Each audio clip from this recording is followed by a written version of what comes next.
बोल शंकर भगवान की जय। 62वां अध्याय अनिरुद्ध व उषा की कथा। राजा परीक्षित ने इतनी कथा सुनकर सुखदेव जी से विनय किया कि हे महाराज, दयालु होकर अब अनिरुद्ध हरण की कथा सुनाइए। कहो प्रकट समुझाए के सकल ऋषिन के राय, श्री माखन प्रभु की कथा श्रवणन सदा सुहाए।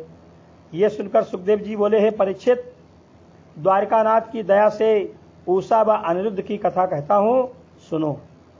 ब्रह्मा जी के वंश में कश्यप जी हुए। उनका पुत्र हिरण्याकश्यप बड़ा बलवान हुआ।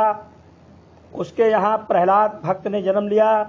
प्रहलाद का बेटा विरोचन और उसके यहाँ राजा बलि ऐसा धर्मात्मा हुआ जिसका यश आज तक संसार में छा रहा है। राजा बलि के 100 पुत्र हुए। उसका बड़ा बेटा बाणासुर महाबली व सत्यवादी व धर्मात्मा था।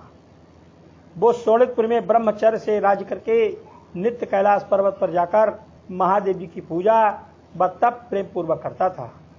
एक दिन बाणासुर मृदंग लेकर बड़े प्रेम से महादेव जी के सामने नाचने व गाने लगा। भोलानाथ ने प्रसन्न होकर पार्वती समेत उसे दर्शन देकर कहा, हे बेटा, तेरा प्रेम देखकर मैं अति प्रसन्न हुआ। जो इच्छा हो सो वरदान मांग। बाणासुर ने उनको साष्टांग दंडवत करके विनय किया, हे महाप्रभु, आपने दयालु होकर दर्शन दिया तो मुझे पहले अमर कर दीजिए, फिर 14 लोकों का राज्य देकर ऐसा पराक्रम कीजिए कि कोई देवता आज मुझे कभी जीत न सके। बहुत भांति विनती करूं, हो दासन के दास, तुम ठाकुर त्यों लोक के, पूर्वत सब की आस। ये वचन सुनते ही शिवजी ने 1000 भुजा बाणासुर को देकर कहा कि हमने तुझे इच्छा पूर्वक वरदान दिया, अब तू अचल राज्य कर, तुझे कोई नहीं जीत सकेगा। जब महादेव का वर पाने से बाणासुर के 1000 भुजा हो गई, तब वह उनसे विदा होकर हंसता हुआ राज मंदिर पर आया और अपनी भुजाओं के बल से संसारी राजाओं व सब देवताओं को जीतकर तीनों लोकों का राज्य करने लगा। वह नित्य कैलाश पर्वत पर जाकर वेद पूर्वक महादेव जी का पूजन करता था। सब देवता उसके अधीन थे। शिवजी ने बाणासुर से ये कहा था कि हम तेरे नगर की रक्षा करेंगे, इसलिए महादेव के गढ़ शोणितपुर में रक्षा करने के लिए रहते थे। जब बाणासुर से कोई शत्रु लड़ने वाला नहीं ठहरा और उसकी 1000 भुजा बिना लड़े खुजलाने लगी, तब वह बड़े बड़े पर्वत उठाकर दूसरे पहाड़ों पर पटक कर चूर करने लगा। फिर भी उसको बोध नहीं हुआ। तब उसने विचारा कि बिना युद्ध किए सब भुजा मुझको बोझ मालूम देती हैं, इसलिए महादेव जी के पास चलकर किसी शत्रु का पता छूं। ऐसा विचार कर कैलाश पर्वत पर चला गया और शिव जी से विनय किया कि हे महाप्रभु, तीनों लोकों में कोई ऐसा बलवान दिखाई नहीं देता जो मेरे साथ लड़ सके। जब मैं दिक्पाल हाथियों से लड़ने गया और वो भी हमसे हार मान गए, तब मैंने बड़े बड़े पहाड़ों को मुक्का मारकर चूर चूर कर डाला। युद्ध किए बिना सब भुजाएं मुझे बोझ मालूम होती हैं। कोई लड़ने वाला बतलाइए जिससे युद्ध करूं। यद्यपि यह जानो मन माही, तुम सो और बलि को नाही, यही कारण त्रिभुवन के नाथा, तुम ही युद्ध करो मम साथा। ये अहंकार सुनकर महादेव जी ने विचारा कि मैंने तो इसको भक्त जानकर ऐसा वरदान दिया था, सो यह अज्ञानी मुझी से लड़ने आया, इसलिए इसका अभिमान तोड़ना उचित है। ऐसा विचार कर शिव जी बोले कि हे मूर्ख अभिमानी, तो मत घबरा।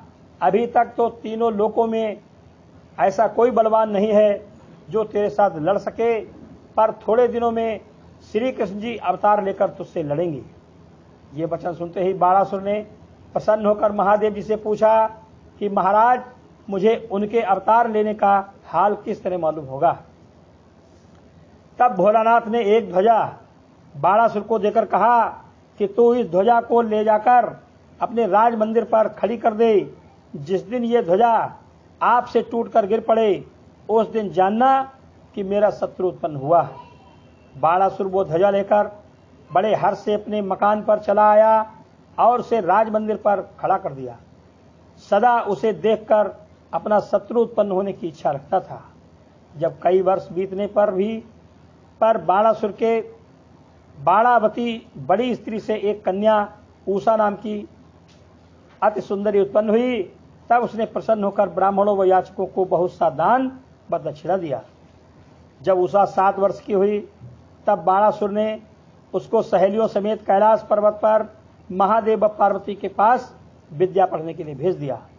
उषा ने वहां जाकर भोलानाथ व पार्वती को दंडवत करके विनय किया, हे त्रिलोकीनाथ, इस दासी को विद्यादान देकर संसार में यश लीजिए। तब महादेव उसे विद्या पढ़ाने लगे। कुछ दिनों में उषा उनकी कृपा से सब शास्त्र व गाने बजाने में ऐसी निपुण हो गई कि अनेक तरह का बाजा बजाकर 6 राग व 36 रागिनी गाने लगी। एक दिन उषा बीड़ा बजाकर पार्वती के साथ संगीत राग गाती थी। उस समय शिवजी ने पार्वती से कहा, हे प्राण प्यारी, जिस कामदेव को मैंने जला दिया था उसने श्री कृष्ण जी के यहाँ प्रद्युम्न नाम से जन्म लिया है। ऐसा कहकर शिवजी पार्वती को साथ लिए गंगा किनारे चले गए और बड़े प्रेम से उनके साथ स्नान व जल विहार किया। पार्वती जी को अपने हाथ से उत्तम उत्तम भूषण व वस्त्र पहनाए। जब जगन माता बीड़ा बजाकर संगीत राग उनको सुनाने लगी उस समय महादेव जी ने प्रसन्न होकर बड़े प्रेम से पार्वती जी को गले लगा लिया। ये हाल देखकर उषा को भी इस बात की चाह हुई कि मेरा ब्याह भी हुआ होता तो इसी तरह अपने पति से विहार करती। जैसे रात्रि के बिना चंद्रमा की शोभा नहीं होती वैसे ही पुरुष के बिना स्त्री अच्छी नहीं मालूम होती।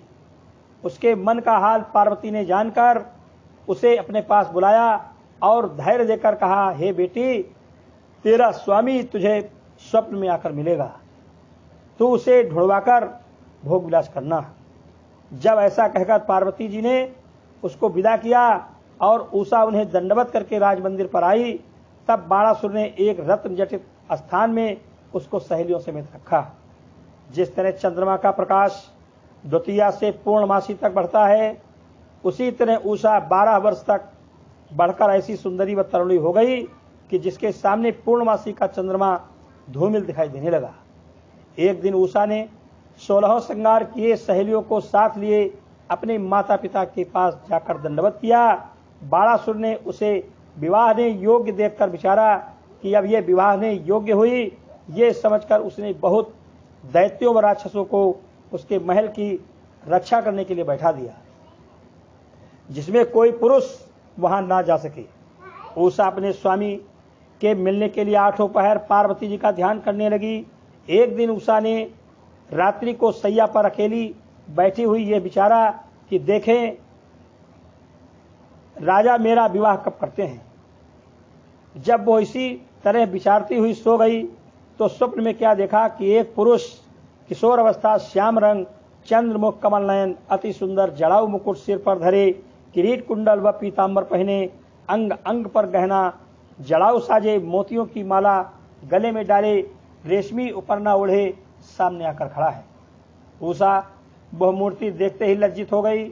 जब उस पुरुष ने प्रेम पूर्वक बातों से उसकी लज्जा छुड़ाकर अपने गले लगा लिया तब वह सुंदरी उसे मोहिनी मूर्ति को अपनी सैया पर बैठाकर प्रेम की वार्ता करने लगी। जैसे उषा ने हाथ फैलाकर कमल नयन से मिलना चाहा वैसे ही उसकी आंख खुल गई और मन की इच्छा मन ही में रह गई। जाग पड़ी सोवत खड़ी भयो परम दुखताहि, कहाँ गयो बोह प्राणपति देखत चहु दिस जाहि। जब उषा ने जागने पर उस पुरुष को नहीं देखा तब व्याकुल होकर कहने लगी कि अब मैं अपने प्राण प्यारे को किस तरह देखूं। मैं न जागती तो किस तरह वो मेरा मन चुराकर भाग जाता। अब जो रात बाकी है वो कैसे कटेगी। बिन प्रीतम जिय निपटे अचैन, देखे बिन तरसत है नैन, कान सुनो चाहत हैं बैन, कहाँ गए प्रीतम सुख दैन। जो सपने में फिर लख लेऊं, प्राण साथ उनके कर देऊं। जब उषा इस तरह अनिरुद्ध को स्वप्न में देखकर उस पर मोहित हो गई, तब उस रूप का ध्यान हृदय में रखकर सैया पर पड़ रही और उसी सोच में निद्रा उसे नहीं आई।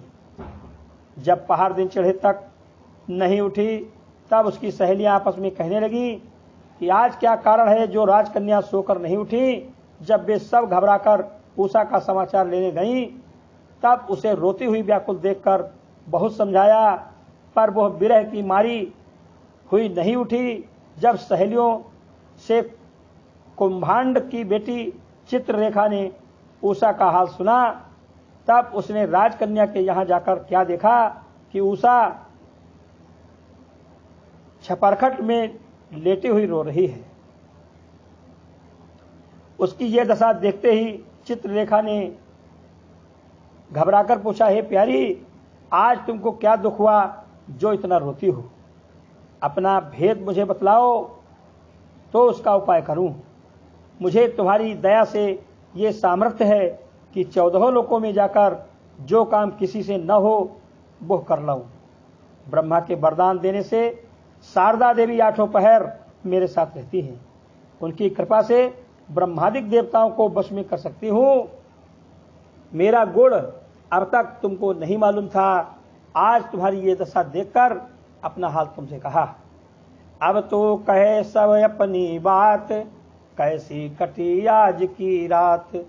मुझसे कपट करो मत प्यारी, पूर्ण करियो आस तुम्हारी। अंग अंग व्याकुल महा, मानो लगो है प्रेत। कहो कपट समझाए के, कासो बाढ़ रहो हेत। उषा ये प्रेम पूर्वक बात सुनकर छपर खट से उतर पड़ी और लज्जा संयुक्त उसके निकट आकर धीरे से बोली, हे सखी, मैं तुझे परम मित्र जानकर रात का हाल कहती हूं। तू ये बात अपने मन में रखकर जो उपाय तुझसे बन पड़े सो कीजियो। आज रात को एक पुरुष श्याम वर्ण कमल नयन अति सुंदर मेरी सैया पर आ बैठा। जब उसने प्रेम पूर्वक बातें कहकर मेरा मन हर लिया, तब मैंने भी लज्जा छोड़कर उसको गले लगाने के लिए हाथ पसारा, तो जाग उठने से फिर उसको नहीं देखा। पर वह मोहिनी रूप आंखों में बस रहा है। उसका नाम व घर मैं कुछ भी नहीं जानती। बाकी छवि बरणी नहीं जाए, मेरो चित्त ले गयो चुराए। मन लागो तेहि सूरत माही, एक क्षण कबहू भूलत नाही।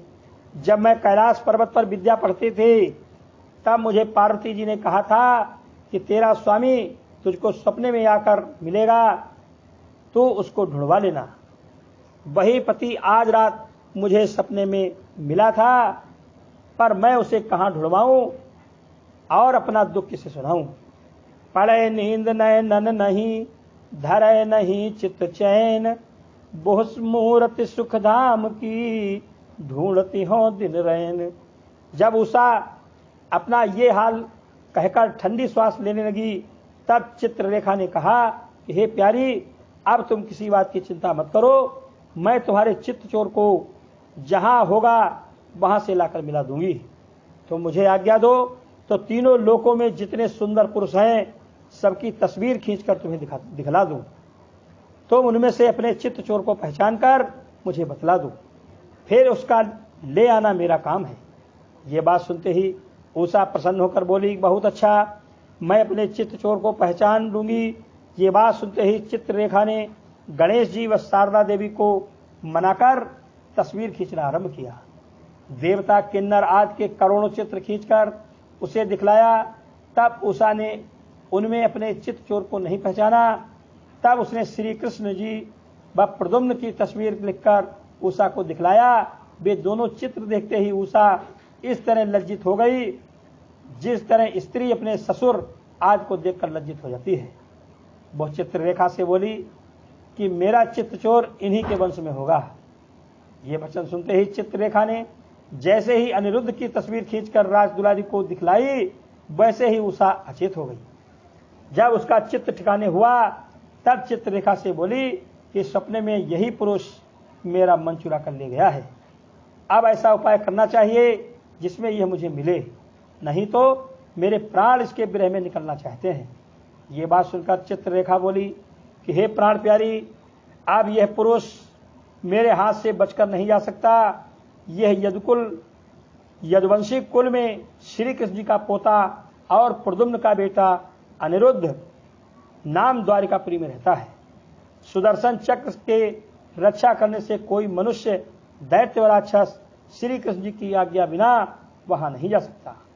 ये बात सुनते ही उषा उदास होकर बोली, वहां का पहुंचना ऐसा कठिन है तो मेरे प्राणनाथ को किस तरह ले आओगी।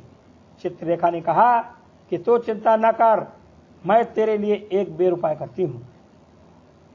जब ऐसा कहने के उपरांत चित्ररेखा चील रूप बनकर वहां से उड़ती हुई द्वारिकापुरी के निकट पहुंची, तब उसने क्या देखा कि सुदर्शन चक्र चारों ओर घूमकर उस पुरी की रक्षा करता है और उसकी आज्ञा के बिना द्वारिकापुरी में कोई नहीं जा सकता। जब यह दशा देखकर वो खड़ी हो गई तब परमेश्वर की इच्छा अनुसार नारद मुनि ने वहां आकर चित्ररेखा से पूछा कि तू यहां किस वास्ते आई है। जब चित्ररेखा ने नारद मुनि को दंडवत करके अपने आने का सब कारण उनसे वर्णन किया, तब नारद मुनि ने उसे एक मंत्र बतलाकर कहा कि तू साधु का भेष बनाकर द्वारिका में जा तो सुदर्शन चक्र तुझे नहीं रोकेगा। जब ऐसा कहकर नारद मुनि चले गए तब चित्ररेखा ने उसी समय वैष्णव का रूप सांगोपांग बना लिया और अंधियारी रात में श्याम घटा के साथ बिजली सी चमकती हुई द्वारिकापुरी में चली गई। सुदर्शन चक्र ने वैष्णव समझकर नहीं रोका। वो ढूंढती हुई अनिरुद्ध के महल में, जहां वो सैया पर अकेला सोया हुआ सपने में उषा के साथ विहार कर रहा था, जा पहुंची और उनको सैया समेत उठाकर ले उड़ी। एक क्षण में उसका पलंग उषा के महल में ले जाकर रख दिया और उषा से बोली कि मैंने तुम्हारे चित्तचोर को यहां लाकर पहुंचा दिया, अब तुम इसके साथ विहार करो। उषा यह हाल देखकर चित्ररेखा के पांव पर गिर पड़ी और हाथ जोड़कर कहने लगी कि तू धन्य है जो मेरे चित्तचोर को क्षण भर में यहां लाकर अपना प्रण पूरा किया। मैं जन्म भर तेरा गुण नहीं भूलूंगी। ये सुनकर चित्ररेखा बोली कि संसार में परोपकार से उत्तम दूसरी बात नहीं होती। अब तुम अपने प्राणपति को जगाकर इच्छा पूरी करो। ऐसा कहकर चित्ररेखा अपने घर चली गई और उषा डर व लज्जा से मन में कहने लगी कि किस तरह इनको जगाकर अपना मनोरथ पूर्ण करूं। फिर कुछ सोच विचार कर जब राजकुमारी मीठे स्वरों से बीन बजाने लगी तब अनिरुद्ध ने जागकर चारों ओर देखा तो अपने को दूसरे स्थान में पाकर मन में कहा कि मुझको यहाँ कौन पलंग समेत ले आया। पहले श्री प्रद्युम्न की सुनी हती उन बात, ताहि विधि मोह को भयो जानो कछूत पात। अनिरुद्ध तो ये सोच विचार कर रहा था और उषा अपने प्राणनाथ को जागते देखकर उनका रूप रस आंखों की राह पीने लगी। अनिरुद्ध ने उस सुंदरी को देखकर कहा, हे प्राण प्यारी, तुम कौन हो, मुझे क्यों यहाँ उठा ले आई हो। जब उषा इस बात का कुछ उत्तर न देकर लज्जा से कोने में सिमट गई तब अनिरुद्ध ने उसका हाथ पकड़कर अपनी सैया पर बैठा लिया और प्रेम भरी बातें कहकर उसकी लज्जा छुड़ा दिया। जब दोनों ने आपस में गंधर्व विवाह करके अपने मन की इच्छा पूरी की तब अनिरुद्ध ने उषा से हंसकर पूछा, हे प्राण प्यारी, तूने मुझे किस तरह देखकर यहाँ मंगवाया। यह सुनकर उषा बोली कि मैं तुम्हें सपने में देखकर मोहित हो गई थी, सो चित्ररेखा तुम्हारे विरह में मुझे व्याकुल देखकर न मालूम तुमको यहाँ किस तरह ले आई। ये बात सुनकर अनिरुद्ध बोले, हे प्राण प्यारी, आज मैं भी तुझे सपने में देखकर तेरे साथ विहार कर रहा था, सो न मालूम कौन मुझे यहाँ उठा लाया। जब मैं वीणा का शब्द सुनकर जागा तब तुझे देखा। जब इसी तरह सुख व विलास करते हुए सवेरा हो गया तब उषा ने अनिरुद्ध को अपनी सखी व सहेलियों से छिपाकर कहीं अलग रखा और उसकी सेवा आप करने लगी। कई दिन बीतने पर अनिरुद्ध का हाल व सब सहेलियों को प्रकट हो गया। उषा उन्हें 36 प्रकार के व्यंजन खिलाकर उत्तम उत्तम भूषण व वस्त्र पहनाने लगी। मैन पुत्र सुख दैन का प्रेम लगे दिन रैन, काम कलोल करे सदा बोलत अमृत बैन। एक दिन उषा व अनिरुद्ध आपस में चौपड़ खेल रहे थे। उसी समय उषा की माता अपनी कन्या को देखने आई तो अनिरुद्ध की सुंदरता देखते ही अति प्रसन्न होकर दबे पांव फिर गईं और उषा व अनिरुद्ध ये भेद न जानकर ज्यों के त्यों खेलते रहे। 4 महीने अनिरुद्ध के रहने का हाल छिपा रहा। एक दिन उषा ने अनिरुद्ध को सोया हुआ देखकर ये विचारा कि मेरे बाहर न जाने से सब लोग संदेह करेंगे। ऐसा विचार कर उषा अपने रंग महल का द्वार खोलकर बाहर निकली और क्षण भर में फिर बंद करके भीतर चली गई। ये देखकर उस महल के चौकीदारों ने आपस में कहा कि देखो भाई, आज क्या कारण है जो राजकन्या इतने दिनों पर बाहर निकलकर फिर उल्टे पैर महल में चली गई। ये बात सुनकर दूसरा द्वारपालक बोला कि मैं कई दिन से उषा का रंग महल आठों पहर बंद देखकर वहां किसी पुरुष के बोलने व चौपड़ खेलने का शब्द सुनता हूं। यह सुनकर दूसरे ने कहा कि ये बात सच है तो चलो बाणासुर से कह दें। दूसरा बोला कि राजकन्या की चुगली खाना न चाहिए, चुपचाप बैठे रहो, होने वाली बात आप प्रकट हो जाएगी। जिस समय द्वारपालक आपस में ये चर्चा कर रहे थे उसी समय राजा बाणासुर अनेक शूरवीरों समेत टहलता हुआ वहां आ निकला और महादेव जी की दी हुई ध्वजा महल पर न देखकर चौकीदारों से उसका हाल पूछा तो द्वारपालों ने कहा कि महाराज, बहुत दिन हुए वो ध्वजा आपसे टूटकर गिर पड़ी। ये बात सुनते ही बाणासुर प्रसन्न होकर शिवजी का वचन याद करके बोला कि ध्वजा गिरने से मालूम होता है कि मेरा शत्रु उत्पन्न हुआ। ये वचन बाणासुर के मुख से निकलते ही एक चौकीदार ने हाथ जोड़कर विनय किया, हे पृथ्वीनाथ, राजकन्या के महल में कई दिन से एक पुरुष के हंसने व बोलने का शब्द सुनता हूं, पर यह नहीं जानता कि वो कौन है और किस राह से आया। यह सुनते ही बाणासुर क्रोधित होकर शस्त्र लिए हुए दबे पांव उषा के महल में चला गया तो क्या देखा कि एक पुरुष श्याम रंग अति सुंदर उषा के पास पलंग पर सो रहा है। उसका रूप देखते ही बाणासुर ने प्रसन्न होकर कहा कि यह उषा के ब्याह करने योग्य है, पर इस बात की लज्जा समझकर महल से बाहर चला आया और अपने साथियों से बोला कि मेरा शत्रु अभी सो रहा है, सोते हुए को मारना नहीं चाहिए। तुम लोग ये महल घेरे खड़े रहो जिसमें वो भाग न पावे। जब सोकर उठे तब मुझसे आकर कहना।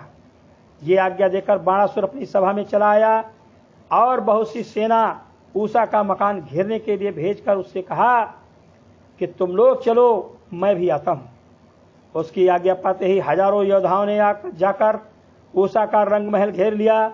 अनिरुद्ध और उषा जागकर आपस में चौपड़ खेलने लगे। एक चौकीदार ने जाकर बाणासुर से कहा कि तुम्हारा शत्रु नींद से जागा है। ये समाचार पाते ही उसने तलवार व त्रिशूल लिए हुए उषा के द्वारे पर आकर ललकारा, तू कौन चोर राज मंदिर में घुसा है, जल्दी निकल कर मेरे सामने आ तो तुझे दंड दूं। अब तू यहां से जीता बचकर अपने घर नहीं जा सकता। जब उषा ने बाणासुर का शब्द सुना तब डरती व कांपती हुई अनिरुद्ध से बोली, हे प्राणनाथ, मेरा पिता बहुत दैत्यों को साथ लेकर तुमको पकड़ने के लिए आया है, अब तुम उसके हाथ से किस तरह बचोगे। ये बात सुनते ही अनिरुद्ध उषा को धैर्य देकर बोले, हे प्राण प्यारी, तुम देखती रहो, मैं एक क्षण में सब दैत्यों को मार डालूंगा। ऐसा कहकर जैसे ही अनिरुद्ध ने कुछ मंत्र पढ़ा वैसे ही 108 हाथ का पत्थर उनके पास आ पहुंचा। अनिरुद्ध जी ने वो शिला हाथ में ली और बाहर निकलकर बाणासुर को ललकारा। वो अपने शूरवीरों समेत इस तरह अनिरुद्ध पर झपटा जिस तरह शहद की मक्खियां छत्ता उड़ाने वाले के पर झुंड का झुंड झपटती हैं। तिन्हें देख को पे तभी महाबली अनिरुद्ध उनसो यो धान सो भयो परस्पर युद्ध। जब बाणासुर की आज्ञा पाकर सब दैत्य अपना अपना शस्त्र अनिरुद्ध पर चलाने लगे, तब उन्होंने क्रोधित होकर उसी शिला से दैत्यों को मारना आरंभ किया। उसकी चोट से बहुत दैत्य मर गए, कुछ घायल होकर गिर पड़े और बाकी अपने प्राण लेकर भाग गए। जब बाणासुर ने देखा कि ये पुरुष महाबली है, इसने मेरी सब सेना मारकर हटा दी, तब उसने नागफांस जो महादेव जी ने उसे दी थी फेंक कर अनिरुद्ध को फांस लिया और उसी तरह बांधे हुए अपनी सभा में ले जाकर कहा, हे बालक, अब तेरा प्राण लूंगा, जो तेरा सहायक हो उसको अपनी रक्षा के लिए बुला।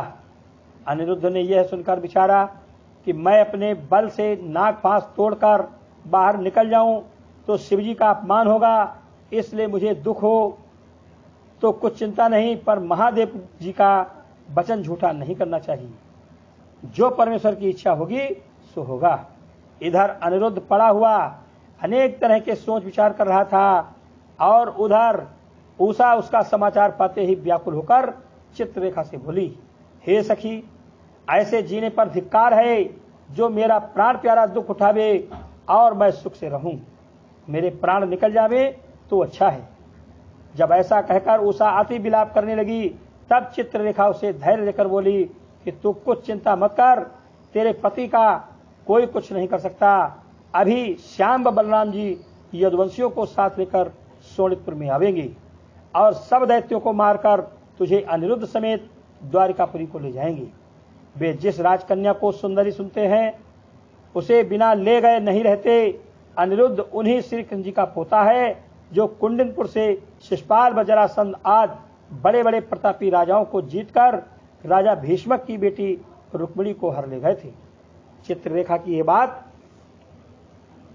सुनकर उषा बोली, हे सखी, अपने प्राणनाथ को नागफांस में बंधे सुनकर मेरा कलेजा जला जाता है। मुझे खाना पीना और सोना बैठना कुछ अच्छा नहीं लगता। बाणासुर चाहे मुझको भी अनिरुद्ध के साथ मार डाले तो अच्छा है, पर इस महादुख में मुझसे उनका साथ छोड़ा नहीं जाता।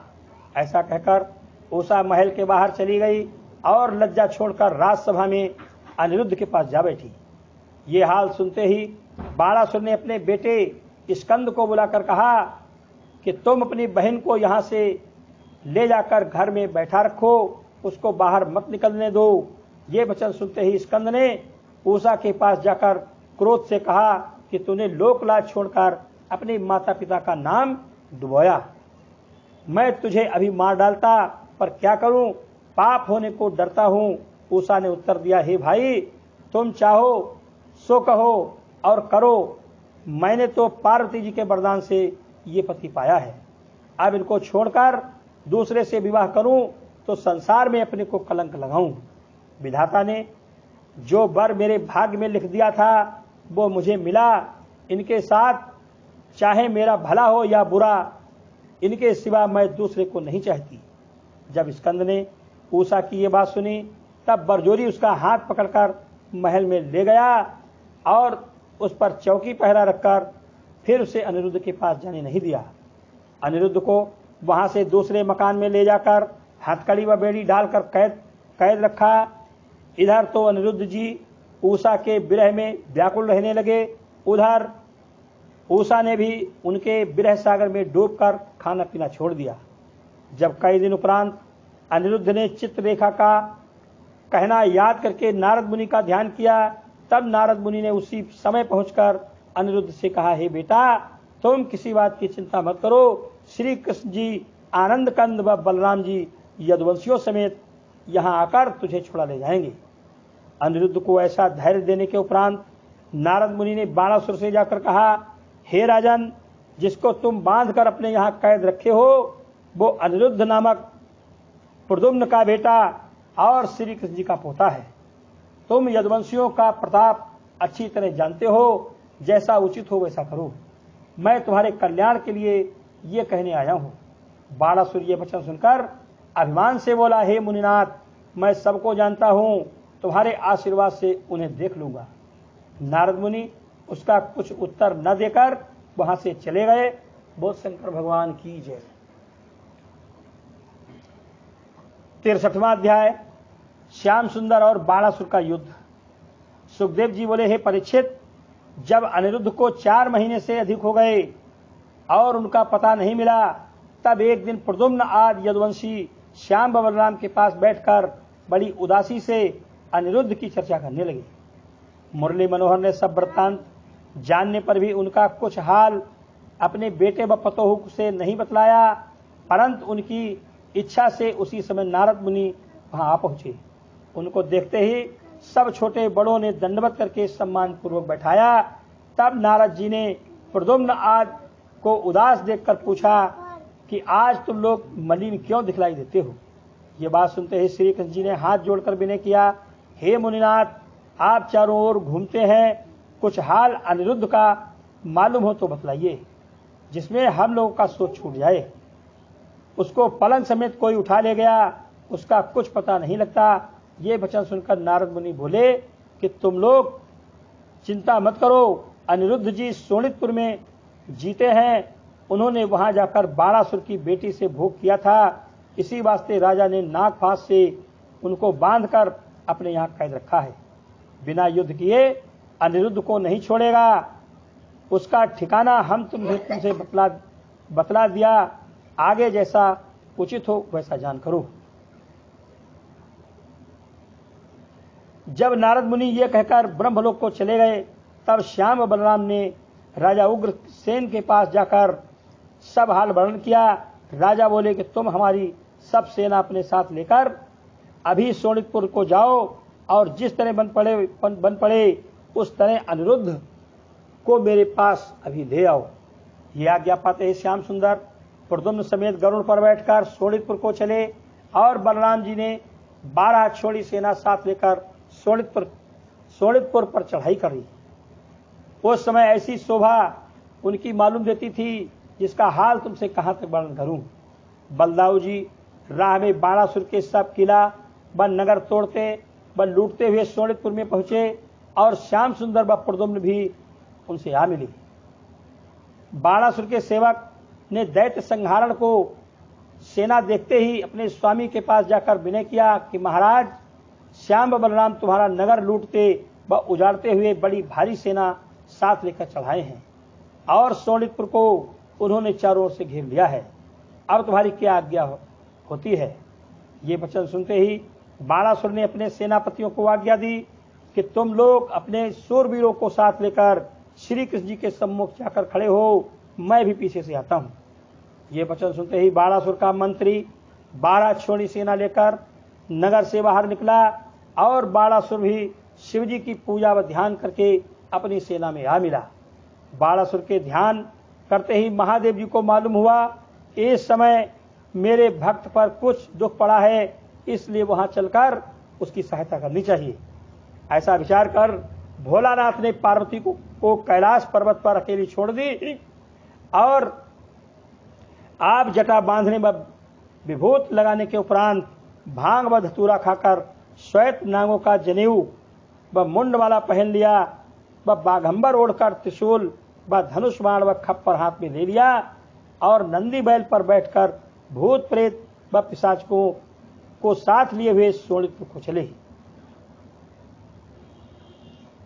जब भोलानाथ कानों में गज मुक्ता व मुद्रा डाले, मस्तक पर चंद्रमा व सिर पर गंगा जी धारण किए व लाल लाल नेत्र निकाले, गाते बजाते अपनी सेना को नचाते हुए बाणासुर के निकट क्षण भर में आ पहुंचे तो उनको देखते ही बाणासुर चरणों पर गिर पड़ा और हाथ जोड़कर बोला, हे कृपा निधान, इस महाकष्ट में आपके बिना कौन मेरी सुधि ले। तुम्हारे प्रताप के सामने यादव लोग अब मेरा क्या कर सकते हैं। ये बात शिवजी से कहकर बाणासुर ने श्याम व बलराम की सेना में कहला भेजा कि हमारा तुम्हारा अकेला धर्म युद्ध हो। ये बात वैकुंठनाथ ने मानकर एक एक मनुष्य का युद्ध दोनों ओर से ठहराया। श्याम सुंदर व भोलानाथ से बाणासुर व सात्विकी का से युद्ध होने लगा। स्वामी कार्तिक अति बली, जिनको जग में नाम, 300 और प्रद्युम्न 100 होन लगो संग्राम। बलराम जी व कुंभांड मंत्री से बाणासुर के बेटे स्कंद व मुरली मनोहर के पुत्र चारुदेष्ट से और बाणासुर के दूसरे मंत्री कुंभकर्ण व सांब से युद्ध हुआ। जब इसी तरह सब सूरवीर अपनी अपनी जोड़ी से अनेक शस्त्र लेकर लड़ने लगे, दोनों सेना में मारू बाजा बजने लगा। ब्रह्मादिक देवता अपने अपने विमानों पर बैठकर युद्ध देखने के लिए आए। तब शिवजी ने जैसे ही पिनाक धनुष पर ब्रह्मबाण रखकर चलाया, वैसे ही द्वारिकानाथ ने सारंग कमान से तीर मारकर उनका बाण काट डाला। जब शिवजी ने बाण चलाकर बड़ी आंधी प्रकट की, तब वृंदावन बिहारी ने अपनी महिमा से उस आंधी को मिटा दिया। फिर कैलाशपति ने यादव वंशियों की सेना में अग्नि बाण चलाया, तो श्याम सुंदर ने जल बरसाकर उस बाण की अग्नि बुझा दी और एक बाण अग्नि के समान ऐसा छोड़ा कि महादेव की सेना में सबका शरीर मूछ दाढ़ी समेत जलने लगा। तब भोलानाथ ने अपनी महिमा से पानी बरसाकर जले व अधजले भूत व प्रेतों को ठंडा किया और क्रोधित होकर नारायणी बाण चलाने के लिए तर्कस से बाहर निकाला। फिर कुछ सोच विचार कर रख दिया। उस समय दैत्य संहारण आलस से बाण छोड़कर शत्रु की सेना को इस तरह काटने लगे जिस तरह किसान लोग ज्वार के खेत काट डालते हैं। ये दशा देखकर जब महादेव जी ने 3 बाण श्याम सुंदर पर चलाए, तब लक्ष्मीपति ने उन तीरों को भी काटकर एक तीर ऐसा मारा कि जिसके लगने से शिवजी गिर पड़े और जमुहाई लेने लगे। बाणासुर के काज शिव कीन्हो बहुत उपाय, माखन प्रभु भगवान से केहि विधि जीत हो जाए। जब स्वामी कार्तिक ने बड़ा भारी युद्ध प्रद्युम्न से किया, तब प्रद्युम्न जी ने 3 बाण उस मुरैले के जिस पर स्वामी कार्तिक चढ़े थे ऐसे मारे कि वह मुरैला रणभूमि छोड़कर आकाश में उड़ गया। जब स्वामी कार्तिक आकाश में यदुवंशियों को तीर मारने लगे, तब प्रद्युम्न जी ने मुरली मनोहर से आज्ञा लेकर मारे तीरों के उस मुरैले को स्वामी कार्तिक समेत पृथ्वी पर गिराकर अचेत कर दिया। बलराम जी व शाम्ब ने बाणासुर के दोनों मंत्री मार डाले। ये दशा देखते ही बाणासुर सात्विकी से लड़ना छोड़कर केशव मूर्ति के सामने आया और 500 कमान अपने हाथ में लिए था। 2-2 बाण एक एक धनुष पर रखकर सावन भादों की बूंदों के समान श्याम सुंदर पर बरसाने लगा। उस समय वैकुंठनाथ ने अपने तीर से उसके सब बाण काटकर एक ऐसा तीर मारा कि बाणासुर के 500 कमान कटकर पृथ्वी पर गिर पड़े और उसका सारथी घोड़ों समेत मर गया। ये दशा देखते ही जब बाणासुर रणभूमि छोड़कर पैदल भागा और दैत्य संहार ने अपना रथ उसके पीछे दौड़ाकर 5 जन शंख विजय का बजाया, तब बाणासुर की माता कोटड़ा बेटे के भागने का हाल सुनकर अपने पुत्र को बचाने के लिए राज मंदिर से नंगे पैर दौड़ते हुए रणभूमि में आई। तुरंत आई ठाड़ी भई माखन प्रभु के तीर, पुत्र हेतु व्याकुल महा कीन्हे नग्न शरीर। नंगी स्त्री का देखना मना है। धर्म शास्त्र में लिखा है कि एक बेर पर स्त्री को नंगी देखकर जब तक 3 बेर कड़ुए तेल से आंखें न धोवे तब तक उसका दोष नहीं छूटता। इसलिए श्री कृष्ण जी ने कोटरा को नंगी देखना उचित न जानकर अपना सिर नीचे करके आंखें बंद कर लिया। तब बाणासुर भागकर नगर में चला आया और फिर एक अक्षौणी सेना लेकर वसुदेव नंदन के सामने लड़ने गया। जब कोटरा अपने बेटे को सेना समेत देखकर राज मंदिर पर चली गई, तब दैत्य संहारण ने एक क्षण में बाणासुर की बहुत सेना भी मार डाली। तब बाणासुर भागकर शिवजी की शरण में गया। भोलानाथ ने अपने भक्त को अति व्याकुल व आरत देखा तो क्रोधित होकर विषम ज्वर, काला रंग, जिसके 3 सिर व 3 पैर व 3 आंखें 6 हाथ थे, श्याम सुंदर की सेना में छोड़ा। जब वह तब बड़े तेज से द्वारकानाथ की सेना में आकर सबको जलाने लगा, तब प्रद्युम्न व सात्विकी आज यदुवंशी लोग उसके भय से थरथर कांपते वह जलते हुए सांवली सूरत के पास जाकर बोले कि महाराज, शिवजी के तप ने हम लोगों को जलाकर मरण तुल्य कर दिया। इसके हाथ से प्राण बचाइए, नहीं तो क्षण भर में सब लोग मरने चाहते हैं। ये दशा देखकर श्याम सुंदर ने शीत ज्वर को जैसे ही छोड़ दिया, वैसे ही दोनों तप आपस में लड़ने लगे।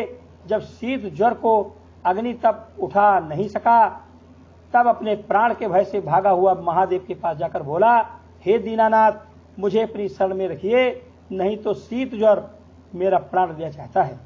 ये सुनकर भोलानाथ ने कहा कि श्याम सुंदर के सिवा दूसरा कोई ऐसा त्रिभुवन में नहीं है जो इस तप से तेरे प्राण बचा सके, इसलिए उन्हीं की शरण में जा, वही भक्त हितकारी दयालु होकर तुझे बचावेंगे। ये वचन सुनते ही अग्नि तप श्री कृष्ण जी के चरणों पर गिर पड़ा और अधीनता से विनय किया कि हे कृपा सिंधु, पतित पावन, मेरा अपराध क्षमा करके अपने तप के हाथ से प्राण बचाइए। आपका आदि अंत कोई नहीं जानता, तुम्हारा नाश कभी नहीं होता। तुमने ब्रह्मा व महादेव आज सब देवताओं के ईश्वर होकर अपनी इच्छा से हरि भक्तों को सुख देने और अधर्मियों को मारकर पृथ्वी का बोझा उतारने के लिए अवतार लिया है। ऋषीश्वर व योगी लोग तुम्हारे स्मरण व ध्यान के प्रताप से जो कुछ शुभ व अशुभ किसी को कहते हैं, वो बात उसी समय हो जाती है, पर वे लोग भी तुम्हारा भेद नहीं जानते। आप सब लीला संसारी जीवों को भवसागर पार उतारने के लिए करते हैं। आप लक्ष्मीपति व सबसे उत्तम होकर तीनों लोकों को उत्पन्न, पालन व नाश करने वाले हैं। माखन प्रभु भगवान की स्तुति कही न जाए, सर्वरूप सर्वात्मा सब घट रहो समाये। हे दीनानाथ, आप जिस तरह शरण आए पर दयालु होकर अपराध क्षमा करते हैं, उसी तरह मुझे बड़ा दुखी व दीन जानकर शीत ज्वर के हाथ से मेरे प्राण बचाइए। तीनों लोकों में तुम्हारे सिवा कोई दूसरा मुझे अपनी रक्षा करने वाला दिखलाई नहीं देता। माखन प्रभु करतार की महिमा यमित अपार, तप्त शीत व्यापय तहाँ जहान नाम तुम्हार। ये दीन वचन सुनकर वसुदेव नंदन ने कहा, अब मेरी शरण में आने से तेरा प्राण बचा और तेरा अपराध मैंने क्षमा किया, पर आज से हमारे सेवक व हरि भक्तों को कभी दुख न देना। जो कोई ये कथा मेरी बस तेरी सच्चे मन से कहे व सुनेगा, उसको किसी तरह का तप हो तो छूट जाएगा। अब महादेव जी के पास चला जा। ये बात सुनते ही अग्नि ज्वर श्याम सुंदर से विदा होकर भोलानाथ के पास चला आया। यदुवंशी लोग अच्छे हो गए। बाणासुर जो भाग गया था, फिर अनेक शस्त्र अपने 1000 हाथ में लेकर श्याम सुंदर के सम्मुख आया और ललकार कर कहने लगा कि अभी तक युद्ध करने से मेरा मन नहीं भरा, तुम सावधान होकर मेरे साथ लड़ो। जब वो अभिमानी ऐसा कहकर मुरली मनोहर पर शस्त्र चलाने लगा, तब दैत्य संहार ने क्रोधित होकर सुदर्शन चक्र से कहा कि 4 हाथ बाणासुर के छोड़कर और सब भुजाएं काट डालो। ये आज्ञा पाते ही सुदर्शन चक्र बाणासुर की भुजाएं इस तरह काटकर गिराने लगा जिस तरह कोई मनुष्य क्षण भर में वृक्ष की पतली पतली डाली काट डालता है। जब बाणासुर की ये दशा होकर उसके अंग से नदी रूपी लोहू बहने लगा, तब उसने लज्जित होकर शिव जी से विनय किया कि हे भोलानाथ, मैंने अपने अभिमान का दंड पाया, अब तुम्हारे सिवा दूसरा मेरे प्राण नहीं बचा सकता। ये 3 वचन सुनकर महादेव जी ने विचारा कि अब इसका गर्भ टूट गया, इसलिए अपने भक्त के प्राण बचाना चाहिए। ऐसा विचारते ही कैलाशपति बाणासुर को साथ लेकर वेद स्तुति करते हुए द्वारिकानाथ के पास गए और बाणासुर को उनके चरणों पर गिरा दिया। हाथ जोड़ ठाड़े भये हरि के सन्मुख जाए, बाणासुर के काज शिव स्तुति करें सुनाए। हे दीन दयालु त्रिलोकीनाथ, तुम जड़ व चैतन्य के मालिक होकर सब जीवों की उत्पत्ति व पालन व नाश करते हो। तुम्हारी लीला व कामों में कोई गिनती नहीं कर सकता। तुम केवल पृथ्वी का भार उतारने, हरि भक्तों को सुख देने और अधर्मियों को मारने के लिए अपनी इच्छा से सगुण अवतार लेते हो। तुम्हारे विराट रूप में 14 लोकों का व्यवहार रहता है, मैं उस रूप को दंडवत करता हूं। तुम्हारी शक्ति अनंत है, अंत न पाया जाए, प्रकट गुप्त देखत सदा रहो विश्व भर छाए। जिसने संसार में मनुष्य तन पाकर तुम्हारा स्मरण नहीं किया, उसने अमृत छोड़कर विष पिया।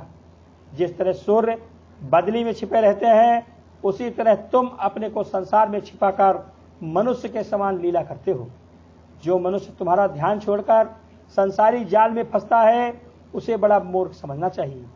हम ब्रह्मा और इंद्रादिक देवता तुम्हारे दास होकर तुम्हारा भेद नहीं जान सकते।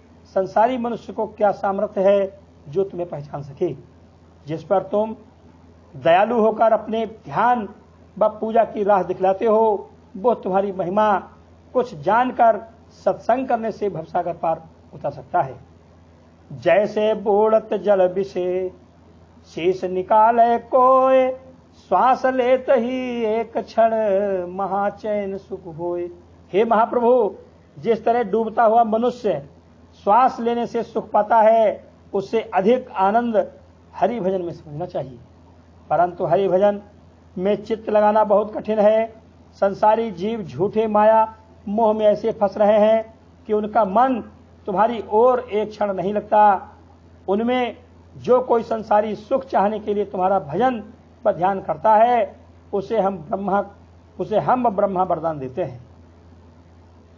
पर उसका मनोरथ पूर्ण होना व हमारा वचन सच करना तुम्हारे अधीन रहता है। हे कृपा सिंधु, किसी को ऐसी सामर्थ्य नहीं है जो तुम्हारी अपरंपार महिमा का गुण वर्णन कर सके। बाणासुर ने अज्ञान के कारण तुमसे शत्रुता की है।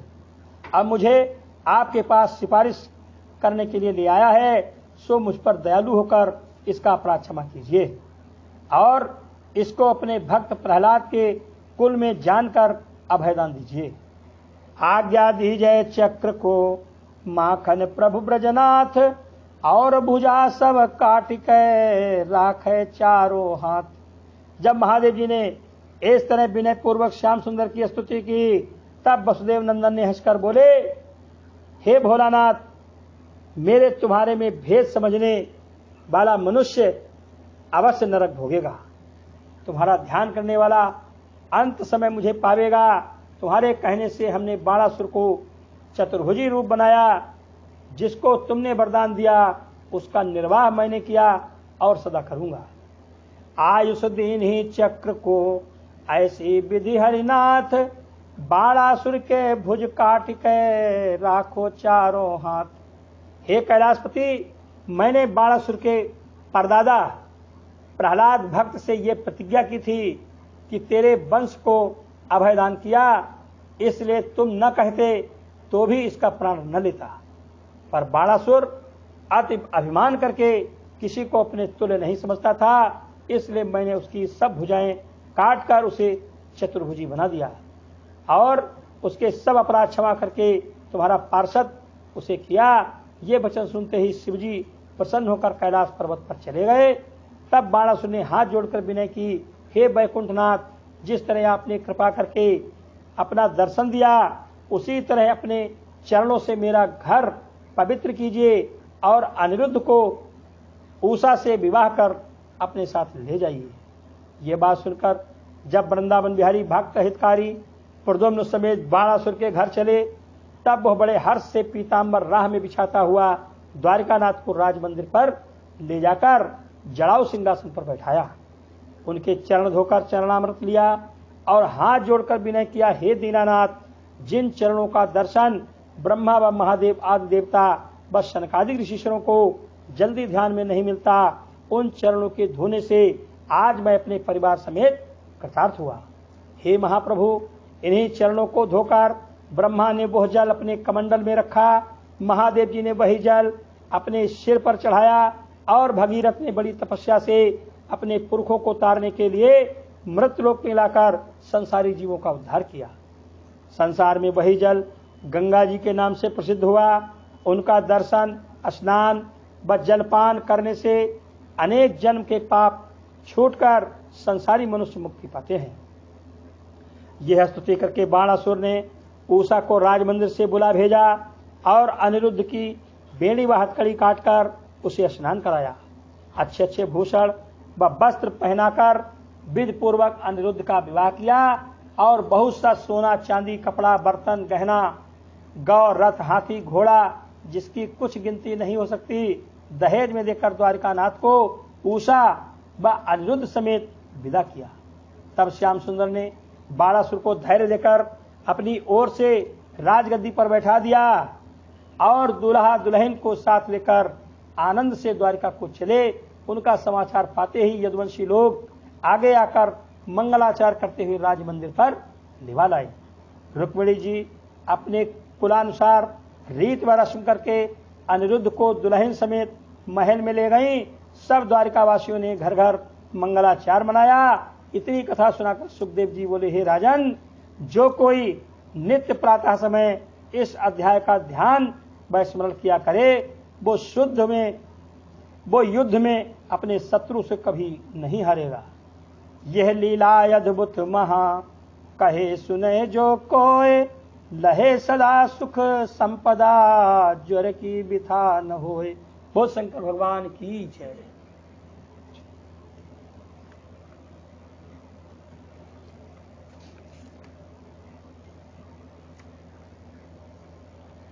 चौसठवां अध्याय राजा नृग की कथा। सुखदेव जी बोले, हे परीक्षित, नाग कुल में नृग नाम का राजा बड़ा प्रतापी व धर्मात्मा होकर असंख्य गौ विधि पूर्वक ब्राह्मणों को दान देता था। कोई चाहे तो गंगा की रेणुका व वर्षा की बूंदें व आकाश के तारे गिन ले, पर उसके गौदान की गिनती करना बहुत कठिन है। ऐसा धर्मात्मा राजा अनजान में थोड़ा पाप करने से गिरगिट हो गया था। उसको श्याम सुंदर ने अपना दर्शन देकर कृतार्थ किया। इतनी कथा सुनकर परीक्षित ने विनय किया, हे मुनिनाथ, ऐसा धर्मात्मा राजा कौन अपराध करने से इस दशा को पहुंचा, उसकी कथा कहिए। सुखदेव जी बोले, हे राजन, राजा नृग नित्य नियम करके प्रतिदिन हजारों गांव विधि पूर्वक ब्राह्मणों को दान देकर भोजन करता था। एक दिन कोई गौ उसकी दान दी हुई भागकर बिना दान की हुई गौओं में मिल गई। सो राजा ने अनजान में वह गौ दूसरे ब्राह्मण को दान कर दिया और वह ब्राह्मण गौ लेकर अपने घर चला। प्रथम दान लेने वाले ब्राह्मण ने अपनी गौ पहचान कर उसे राह में रोका। तब दोनों आपस में झगड़ा करते हुए गौ समेत राजा के पास आए। राजा नृग ने दोनों ब्राह्मणों से हाथ जोड़कर विनय पूर्वक कहा, को लाख रुपया देव, गैया एक काहू को देव। ये वचन सुनते ही वह ब्राह्मण क्रोधित होकर राजा से बोला कि जो गौ स्वस्थ बोलकर हमने दान लिया उसको करोड़ रुपया पाने पर भी न देंगे। ये गौ हमारे प्राण के साथ है। यह सुनकर राजा ने विनय पूर्वक उनसे कहा कि महाराज, ये अपराध मुझसे अनजान में हुआ है। एक गौ के बदले लाख गौ लेकर अपना क्रोध क्षमा करो।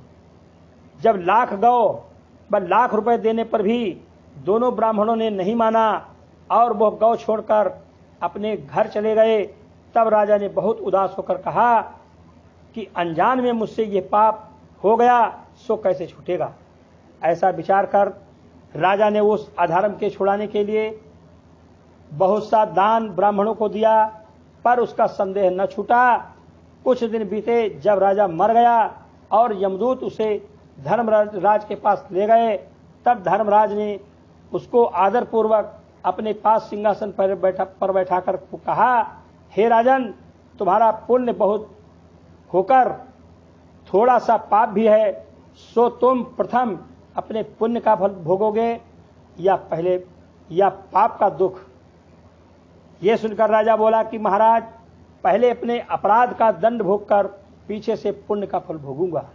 यह सुनकर धर्मराज ने कहा कि तुमने अनजान में जो दान की हुई गौ फिर दूसरे ब्राह्मण को संकल्प दिया था, उसी पाप से तुमको गिरगिट होकर कुछ दिन अंधियारे कुएं में रहना पड़ेगा।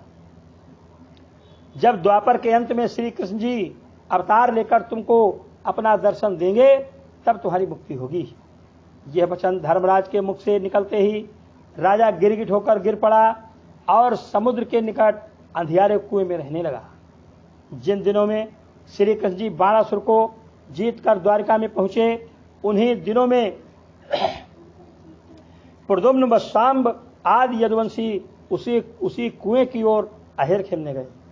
एक बालक प्यासा होकर उसी कुएं पर पानी भरने गया तो क्या देखा कि एक गिरगिट से कुआं भरा है। यह आश्चर्य देखकर उस बालक ने अपने साथी लड़कों को बुलाकर वह गिरगिट दिखलाया। दयावान हरिपुत्र सब कीन्हो यही विचार, या गिरगिट को कूपते हम काढ़े एक बार। जब लड़कों के अनेक उपाय करने पर भी वह गिरगिट कूप से नहीं निकला, तब उन्होंने आकर श्री कृष्ण जी से ये हाल कहकर विनय किया कि महाराज आप दया करके चलकर उसे निकालिए। श्याम सुंदर अंतर्यामी ने ये वचन सुनते ही उस कुएं पर जाकर जैसे अपना चरण गिरगिट को छुआ दिया, वैसे ही गिरगिट भूषण व वस्त्र पहने हुए दिव्य रूप राजाओं के समान हो गया। ताके माथे मुकुट की शोभा कही न जाए, मानो आभा सूर्य की रही चहु दिस छाए। वो कुएं से निकलकर हरि चरणों पर गिर पड़ा और हाथ जोड़कर बोला, हे वैकुंठनाथ, आपने मुझे महाविपत्ति में दर्शन देकर कृतार्थ किया। तुम्हारे सिवा मुझ ऐसे अधर्मी को सुख देने वाला तीनों लोकों में कोई नहीं है। जब इसी तरह राजा नरक श्याम सुंदर की बहुत स्तुति करने लगा, तब प्रद्युम्न आदि लड़कों ने ये अचंभा देखकर मुरली मनोहर से पूछा, हे महाप्रभु, ये कौन है और किस अपराध से गिरगिट हुआ था, इसका भेद कहिए जिसमें हमारा संदेह छूट जाए। ये वचन वृंदावन बिहारी ने सुनकर राजा नरक से पूछा, तुम कोई देवता व किसी देश के राजा होकर गिरगिट तन में क्यों पड़े थे? नग ने हाथ जोड़कर विनय किया, हे अंतर्यामी, तुमसे कुछ छिपा नहीं है, पर तुम्हारी आज्ञा से अपना वृत्तांत कहता हूं, सुनिए। मैं पूर्व जन्म में राजा इक्ष्वाक का बेटा नग नाम का बड़ा प्रतापी होकर नित्य 10,000 गौ विधि पूर्वक गृहस्थ व वेद पाठी ब्राह्मणों को दान देता था। गौ के सिवा बहुत से मकान बनवाकर सब वस्तु संयुक्त संकल्प देकर ब्राह्मणों की कन्याओं का विवाह करा दिया करता था। बड़े बड़े ढेर अन्न व मिठाई के ब्राह्मणों को दान देकर बहुत से देवस्थान व जलाशय संसारी जीवों को पानी पीने के लिए बनवा दिए थे। जगत में मेरे दान व शुभ कर्म करने की ऐसी कीर्ति फैली जिसका वर्णन नहीं कर सकता। एक दिन ऐसा संयोग हुआ कि एक गौ मेरी दान दी हुई ब्राह्मण के यहाँ से भाग आई और जो गौएं मैंने दूसरे दिन दान देने को मंगवाई थी उनमें मिल गई। जब प्रातः समय अनजान से वो गौ मैंने दूसरे ब्राह्मण को संकल्प कर दिया और प्रथम दान लेने वाला ब्राह्मण ने राह में उस गौ को पहचाना, तब दोनों ब्राह्मण झगड़ते हुए गौ समेत मेरे पास आए। मैंने उनसे हाथ जोड़कर कहा कि मुझसे लाख रुपया या लाख गौ उसके बदले लेकर अपना झगड़ा छोड़ दो, पर उन दोनों ने नहीं माना और गौ छोड़कर अपने घर चले गए।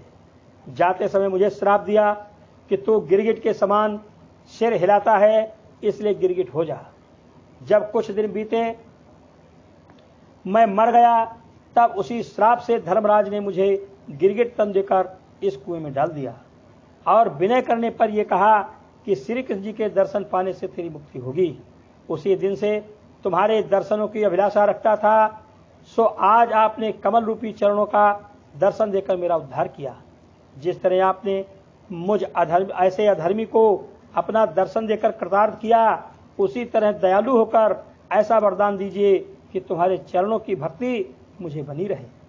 जब द्वारिकानाथ ने राजा नरक को इच्छा पूर्वक वरदान देकर विदा किया और वह उत्तम विमान पर बैठकर देवलोक को चला गया, तब श्याम सुंदर ने अपने पुत्रों और यदुवंशियों से जो वहां पर खड़े थे कहा कि देखो, ब्राह्मण की महिमा इतनी बड़ी है कि बिना अपराध भी ब्राह्मण किसी पर क्रोध करे तो उसके लिए अच्छा नहीं होता। ज्ञानी को चाहिए कि किसी ब्राह्मण का धन न ले। जिस तरह अग्नि के खाने से मुख जलता है, उसी तरह ब्रह्म अंश लेने वाले की गति समझना चाहिए। विष खाने से एक मनुष्य मरता है और ब्रह्म अंश लेने वाले के कुल परिवार का पता नहीं लगता। विष खाने वाला औषध करने से अच्छा भी हो जाता है, पर ब्रह्म अंश लेने वाले का दुख छूटने के वास्ते कोई औषध काम नहीं करती।